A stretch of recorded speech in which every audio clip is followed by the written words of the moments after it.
Shalom adik-adik, berjumpa lagi di episode kedua nih dari tayangan Anak Bertanya. Hari ini kakak masih bersama dengan teman-teman kamu lagi. Di tayangan kali ini ada Devin, ya, ada Melvina dan juga ada Kayla. Dan mereka ini hari ini juga akan memberikan pertanyaan-pertanyaan baru lagi nih untuk adik-adik dan kakak. Kita sama-sama belajar dari pertanyaan-pertanyaan ini yang akan dijawab bersama-sama dengan jawaban dan juga yang berasal dari firman Tuhan. Oke, kakak akan mulai, berarti ada 3 pertanyaan ya, karena ada 3 anak di sini, ada 3 pertanyaan. Kakak akan mulai yang pertama dari Kayla dulu. Kayla mau bertanya tentang apa nih hari ini?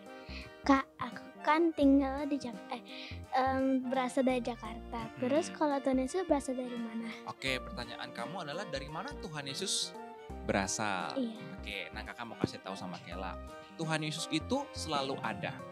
Dan Tuhan Yesus merupakan bagian dari Trinitas. Trinitas itu apa, Kak? Trinitas itu adalah pribadi Tuhan, yang dimana di dalamnya ada, kita sebut Allah sebagai Bapa, Allah sebagai Anak di dalam Tuhan Yesus, dan Allah sebagai Roh Kudus. Nah, ketiga pribadi ini adalah Allah yang satu.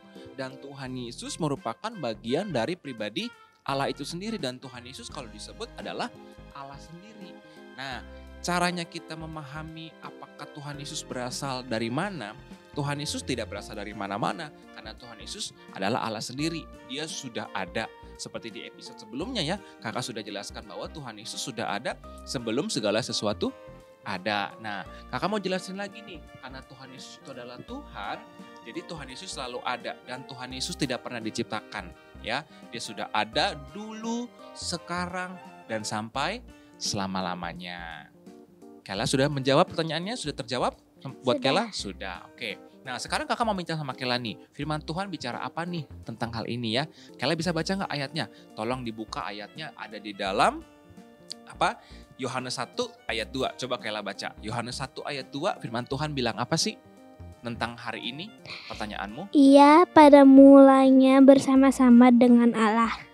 Nah, ia pada mulanya bersama-sama dengan Allah. Nah, ia yang dimaksud di firman Tuhan adalah siapa? Tuhan Yesus. Tuhan Yesus. Pada mulanya Tuhan Yesus bersama-sama dengan Allah, yang artinya Tuhan Yesus adalah Allah sendiri. Dan Tuhan Yesus sudah ada dan tidak diciptakan. Dia berasal dari Allah dan dia adalah Allah sendiri. Artinya Tuhan Yesus sudah ada dulu, sekarang, sampai selama-lamanya. Terima kasih Kayla untuk pertanyaan yang keren, yang bagus. Nah, sekarang kakak mau kasih kesempatan nih ya, teman-teman di rumah juga untuk pertanyaan kedua yang akan dibawakan oleh Melvina. Melvina mau tanya apa hari ini sama kakak? Kak, kenapa Tuhan Yesus harus mati? Kenapa Tuhan Yesus harus mati? Oh, pertanyaannya tegas, jelas, dan keren. Oke, kakak akan bicarakan soal ini. Nah, adik-adik juga mungkin yang di rumah juga punya pertanyaan. Kenapa sih Kak Tuhan Yesus harus mati? Emang gak ada cara lain Kak? Tuhan Yesus gak harus mati gitu ya. Nah, tujuan Tuhan Yesus mati itu untuk menebus dosa manusia. Di situ dulu ya. Tuhan Yesus mati menggantikan kakak, menggantikan kamu yang berdosa, supaya kita diselamatkan. Tapi kakak akan jelasin lagi. Nah, kematian Tuhan Yesus adalah salah satu cara, satu-satunya jalan yang bisa menyelamatkan kita dari dosa. Karena dengan kematian Tuhan Yesus hanya satu-satunya cara bahwa kita harus diselamatkan dari dosa. Siapa yang di sini pernah berbuat dosa? Coba, kamu pernah berbuat dosa? Pernah. Pernah, kakak juga pernah, dan semua manusia berdosa. Dan kematian Tuhan Yesus adalah satu-satunya cara di mana manusia harus diselamatkan dengan kematian Tuhan Yesus. Nah, kakak mau bicara seperti ini. Kalau nggak ada kematian Tuhan Yesus, apa yang terjadi Kak? Kita nggak bisa diselamatkan. Ya, kalau Tuhan Yesus tidak mati di kayu salib, apa yang terjadi Kak? Kita nggak diselamatkan. Bahkan Tuhan Yesus di firman Tuhan dibilang apa? Tuhan Yesus harus menderita. Kepalanya harus diberi apa? Mahkota duri. Tangannya dipaku di kayu salib. Kakinya dipaku di kayu salib. Dan dia juga harus menerima pukulan-pukulan. Yang harusnya itu kakak dan kamu dan adik-adik semua, teman-teman semua di rumah yang terima itu. Tapi karena Tuhan Yesus mengasihi kita, dia gantikan. Nah, kenapa harus Tuhan Yesus kok yang mati? Emang gak ada yang lain yang harus mati Kak selain dari Tuhan Yesus? Nah, kakak mau jelasin beberapa hal penting di sini ya. Ini alasannya kenapa? Yang pertama, kenapa Tuhan Yesus harus mati di kayu salib? Yang pertama, perhatikan bahwa firman Tuhan menulis di dalam kitab Roma ayat 23 bahwa semua manusia berbuat dosa. Nggak ada satupun manusia yang tidak berdosa. Dan kalau manusia berdosa, bisa nggak manusia menyelamatkan dirinya sendiri? Nggak bisa.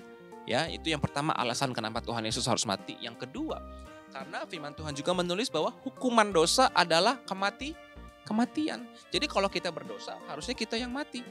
Tetapi karena Tuhan Yesus sayang sama kita, Tuhan Yesus gantikan. Jadi Tuhan Yesus yang harus mati. Ya, yang ketiga alasannya kenapa Tuhan Yesus harus mati di kayu salib. Karena kita tidak bisa menyelamatkan diri kita sendiri. Hanya yang tidak berdosa yang bisa menyelamatkan kita. Siapa yang gak berdosa? Tuhan siapa? Tuhan Yesus, betul. Jadi hanya Tuhan Yesus yang bisa menyelamatkan hidup kita sendiri. Dan yang keempat alasannya kenapa Tuhan Yesus harus mati. Firman Tuhan juga bilang bahwa Allah, Bapa di sorga, memberikan anaknya yang tunggal satu-satunya, yaitu Tuhan Yesus, yang menjadi pengganti kakak dan juga kamu dan juga teman-teman yang ada di rumah. Ya, karena Tuhan sudah berikan anaknya yang tunggal satu-satunya menjadi penebus kita, penebus kakak dan juga penebus kamu. Jadi alasannya kenapa Tuhan Yesus harus mati, jawabannya karena hanya Tuhan sendiri yang mampu menyelamatkan hidup manusia. Ada pertanyaan lagi, Melvina? Oh, ayat Alkitabnya kakak coba meminta tolong Melvina. Buka di dalam Kisah Para Rasul ya. Kisah Para Rasul 4 ayat 2. Coba kamu baca di sana. Firman Tuhan bilang apa? Kisah Para Rasul 4 ayat 2. Oh, ayat 12. Dan keselamatan tidak ada di dalam siapapun, juga selain di dalam Dia. Sebab di bawah kolong langit ini tidak ada nama lain yang diberikan kepada manusia yang olehnya kita dapat diselamatkan. Amin. Nah, firman Tuhan bilang apa? Bahwa di bawah kolong langit ini tidak ada satu nama pun yang bisa menyelamatkan manusia. Cuma siapa yang bisa menyelamatkan manusia? Tuhan Yesus. Jadi Tuhan Yesus adalah jalan satu-satunya menuju kepada yang namanya keselamatan. Kalau kamu mau selamat, mau hidupmu dibebaskan dari dosa, kamu percayanya kepada siapa? Tuhan Yesus. Dan karena kematian Tuhan Yesus di kayu salib, dengan menembus dosa kita di kayu salib, dan kita percaya kepada nama Tuhan Yesus, kita diselamatkan. Pertanyaannya keren, terima kasih Melvina. Pertanyaan ketiga nih sekarang nih, yang diberikan oleh Devin. Devin mau tanya apa nih sama kakak sekarang? Kak, tadi kan Tuhan Yesus sudah mati di kayu salib. Betul. Kan bangkit Tuhan Yesus. Nah, kenapa Tuhan Yesus bangkit dan kenapa kebangkitannya itu penting, Kak? Waduh, ini pertanyaannya keren banget. Tuhan Yesus tadi sudah mati, betul. Setelah Tuhan Yesus mati, nggak selamanya mati ya. Tuhan Yesus akan bangkit lagi. Dan pertanyaannya kenapa kebangkitan Tuhan Yesus itu penting? Kalau Tuhan Yesus nggak bangkit, apa yang terjadi gitu mungkin ya? Apakah kalau Tuhan Yesus nggak bangkit, nggak terjadi apa-apa atau biasa-biasa saja gitu. Nah, kakak mau bilang sama teman-teman di sini, adik-adik di sini, Tuhan Yesus pernah berjanji bahwa ketika Tuhan Yesus nanti mati, Tuhan Yesus berjanji bahwa dia akan bangkit lagi di hari yang keberapa? Ketiga ya. Tuhan Yesus bangkit di hari yang ketiga. Nah, ketika Tuhan Yesus bangkit lagi, kenapa kebangkitan Tuhan Yesus itu penting? Untuk membuktikan apa sih? Ya kan? Untuk menyatakan apa sih? Untuk memberikan bukti apa sih? Kakak, ke kamu dan ke semua orang yang percaya sama Tuhan Yesus kan. Nah, kakak mau jelasin di sini. Kebangkitan Tuhan Yesus setelah mati, ketika Tuhan Yesus disalib, Tuhan Yesus mati buat dosa-dosa manusia. Dan Tuhan Yesus menggantikan dosa kakak, dosa kamu. Dan ketika Tuhan Yesus mati di kayu salib, Tuhan Yesus mengalahkan yang namanya maut. Nah, ketika Tuhan Yesus mengalahkan kuasa dosa, kuasa maut, Tuhan Yesus harus menang. Dan kemenangan itu dibuktikan dengan apa? Kebangkitan Tuhan Yesus. Kalau Tuhan Yesus nggak bangkit, kalau Tuhan Yesus nggak hidup lagi, artinya kita percuma dong percaya sama Tuhan Yesus. Walaupun kita percaya Tuhan Yesus mati buat kakak, dan mati buat kamu, dan mati buat kita, tapi kalau Tuhan Yesus nggak bangkit, kepercayaan kita sia-sia. Karena nggak ada buktinya bahwa kita diselamatkan. Buktinya apa? Kebangkitan Tuhan Yesus. Nah, karena Tuhan Yesus bangkit dari kematian, dia membuktikan bahwa dia sudah mengalahkan yang namanya kuasa maut, kuasa kematian, kuasa dosa, dan sudah membebaskan kita dari yang namanya hukuman dosa. Dan Tuhan Yesus bangkit lagi menyatakan kemuliaan yang kuasanya dia sudah menang. Dan kemenangan itulah yang menjadi kebanggaan buat kakak, buat kamu juga. Karena ketika Tuhan Yesus bangkit, kepercayaan kita adalah kepercayaan yang sejati. Kita percaya kepada Tuhan Yesus tidak sia-sia. Bahwa kita percaya kepada Tuhan yang benar. Kalau Tuhan Yesus tetap mati, percuma dong. Dosa kita gak ada ampuni. Tuhan Yesus kalah dong dengan kematian. Karena dia Tuhan, karena dia berkuasa, dia mampu mengalahkan maut, dan dia bangkit membuktikan bahwa kita sudah dibebaskan dari dosa. Kalau Tuhan Yesus menang, berarti kita juga sudah menang. Kalau Tuhan Yesus bangkit, kita juga harus bangkit. Kita harus berubah, tidak lagi berbuat dosa. Oke, ada lagi pertanyaannya dari Devin? Apakah ayatnya ada di dalam Alkitab, Kak? Oke, apakah ayatnya ada dalam Alkitab? Devin bawa Alkitab? Oke, coba kakak minta. Iya.